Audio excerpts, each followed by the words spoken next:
hanip Pagdating naman sa mga negosyong may kinalaman sa teknolohiya, hindi rin nagpapakuli ang mga Pinoy. Tulad ng mga cellphone reloading station na talaga namang connect na connect sa kanilang mga suki. Sa panahon ngayon, isa na nga sa pangunahing pangangailangan natin ang cellphone. Kaya dapat lagi itong may load.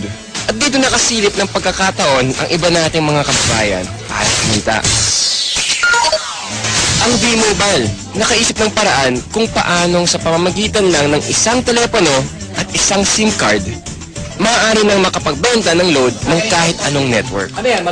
Ang kaibahan nitong V-Mobile, gamit mo yung cellphone mo, makapagbebenta ka ng lahat ng klase ng prepaid, cards at saka electronic, para magkaroon ka ng negosyo. Taong 2008, nagsimula ng V-Mobile ang negosyong ito. Ang sistemang gamit nila, all-in-one load service, kaya one-stop shop ang kanilang serbisyo. Kailangan mo rito, at least meron kang cellphone, meron kang maliit na puhunan, hindi mo kailangan ng malaki, although pwede rin maging malaki ang puhunan mo. Yan ay depende sa kung plano mo sa negosyo. Kung gumagamit ka ng internet, napakasimple lang gagawin mo. Punta ka sa aming www.loadextreme.ph. Tapos pag nakita mo na itong website nito, diba, yung online loading, kiklik mo, lalabas dyan yung aming dialog box. I-enter mo yung account mo, papasok mo.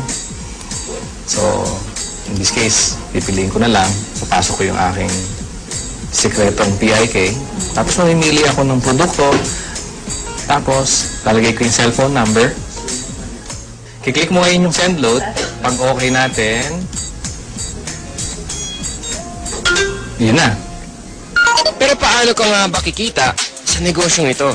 Halimbawa, may magpapaload sa iyo ng 100 pesos. Ang babawas ng load wallet mo ay 90 pesos lang.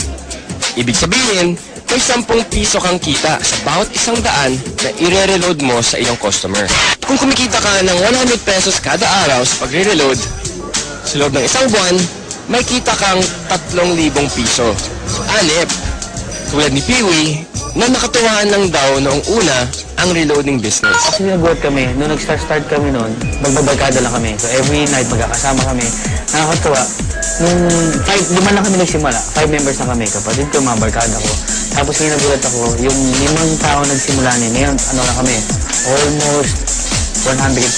So, actually, nag-drag pa siya ng 100,000 members. Ngayon, sa simpleng pagpindot-pindot lang daw niya ng cellphone, kumikita raw si Peewee ng mula 1,000 hanggang 5,000 piso kada linggo.